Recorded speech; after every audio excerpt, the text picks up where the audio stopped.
PM Modi के समर्थन में उतरा यादव समाज। अखिलेश यादव की उड़ी नींद। चुनाव से पहले सपा के वोट बैंक, क्योंकि स्वयं तक सीमित थे।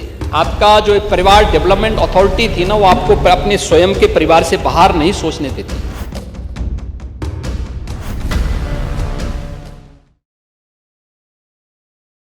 हाल ही में केंद्र की मोदी सरकार की तरफ से जीएसटी में बड़े बदलाव किए गए। इसके जरिए पीएम मोदी सरकार ने एक बार फिर ऐसा दांव चला जिससे सिर्फ महंगाई नहीं, वोट बैंक की राजनीति भी हिल गई।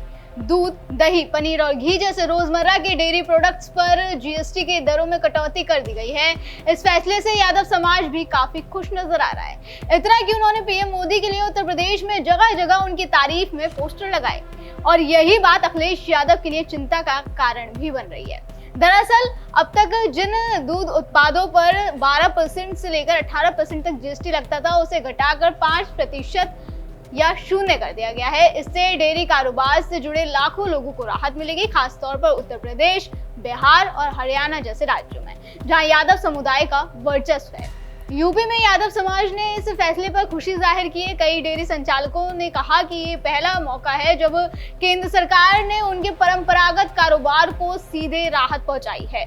यूपी के कई जिलों में यादव समाज के लोगों के द्वारा पीएम मोदी को धन्यवाद देते हुए होर्डिंग्स लगाए गए हैं। इन होर्डिंग्स में यादव समाज की ओर से डेयरी प्रोडक्ट्स पर जीएसटी कम करने के लिए पीएम मोदी को धन्यवाद दिया गया। ये पोस्टर आप अपनी स्क्रीन पर भी देख सकते हैं, जो राष्ट्रीय यदुवंश परिषद द्वारा लगाए गए। पोस्टर लखनऊ, बागपत, ग्रेटर नोएडा, संत कबीर नगर में लगाए गए। बीजेपी नेता सुभाष यदुवंश द्वारा अपने सोशल मीडिया हैंडल पर पोस्ट साझा कर इसकी जानकारी दी गई। उन्होंने लिखा कि जीएसटी काउंसिल द्वारा दूध उत्पादकों पर जीएसटी में भारी राहत देने का जो निर्णय लिया गया है, वो पशुपालक समाज, दुग्ध विक्रेता समाज और विशेष रूप से यादव समाज के लिए एक बड़ी सौगात है। ये केवल एक आर्थिक निर्णय नहीं, बल्कि हमारे परिश्रमी दूध उत्पादकों के सम्मान का प्रतीक है। इस फैसले ने दूध उत्पादन से जुड़े लाखों परिवारों को राहत दी है और आत्मनिर्भरता की ओर एक मजबूत कदम बढ़ाया है। राष्ट्रीय यदुवंश परिषद द्वारा उत्तर प्रदेश के विभिन्न जनपदों में धन्यवाद मोदी जी के होर्डिंग्स लगाकर इस ऐतिहासिक निर्णय के लिए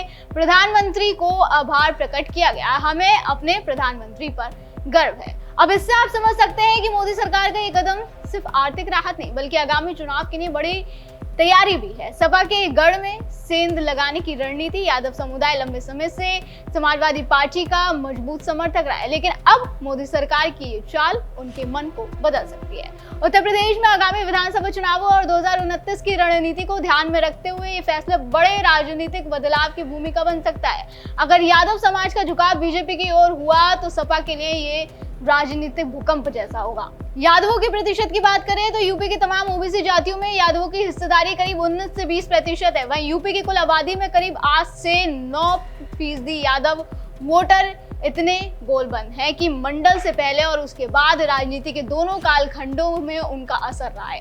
यूपी में 5 बार उनके सीएम रहे। छोटी बड़ी 5000 से ज्यादा जातियों वाले समूह ओबीसी में सबसे ज्यादा राजनीतिक चेतना यादवों में देखी गई है।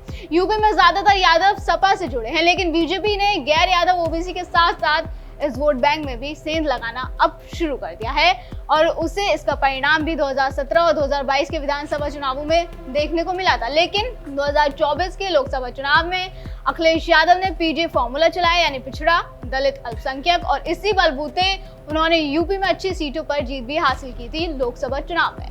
अब बीजेपी ये वाली गलती जाहिर तौर पर दोहराना नहीं चाहती, लिहाजा पार्टी की तरफ से भी हर वो दाव पे चला जा रहा है जो सपा के पीडीए में सेंध लगा सके। कहा तो ये भी जा रहा है कि बीजेपी सपा के पीडीए की काट पीडीआर से देने की तैयारी में है, यानी पिछड़ा, दलित और राष्ट्रवाद। इस फॉर्मूले के तहत जहां बीजेपी के संगठनों में अब पिछड़ों और दलित वर्ग से आने वाले नेताओं को तवज्जो दी जा रही है, तो वहीं लोगों में राष्ट्रवाद की अलख जलाकर भी गोलबंदी की पूरी कोशिश की जा रही है। बीजेपी ने इसकी शुरुआत स्वतंत्रता दिवस पर सभी स्कूलों और मतदान केंद्रों में तिरंगा झंडा फहराने की मुहिम के साथ की।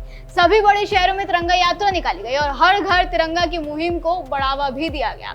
बीजेपी न सिर्फ पिछड़ा दलित के साथ राष्ट्रवाद को धार दे रही है, बल्कि सपा के पीडीए को परिवार डेवलपमेंट अथॉरिटी का नाम भी दे रही है। सीएम योगी खुद कई बार ये बात कह चुके हैं कि सपा का पीडीए परिवार डेवलपमेंट अथॉरिटी है और जनता को ये संदेश दे रहे हैं कि किस तरह से समाजवादी पार्टी विशेष जाति और परिवार को आगे बढ़ाने का काम करती आई है।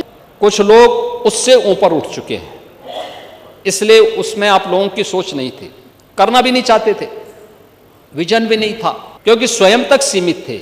आपका जो परिवार डेवलपमेंट अथॉरिटी थी ना, वो आपको अपने स्वयं के परिवार से बाहर नहीं सोचने देती। लेकिन जीएसटी में बदलाव भी बीजेपी के लिए आने वाले चुनावों में काफी मददगार साबित होगा, क्योंकि जिस तरह से यादव समाज की तरफ से बीजेपी के इस कदम की सराहना की जा रही है, वो जाहिर तौर पर सपा की मुश्किलें बढ़ाने वाली है। दर्शकों, आपको क्या लगता है कि यादव समाज 2027 में सपा की साइकिल में पंचर कर सकते हैं? हमें कॉमेंट करके जरूर बताएं।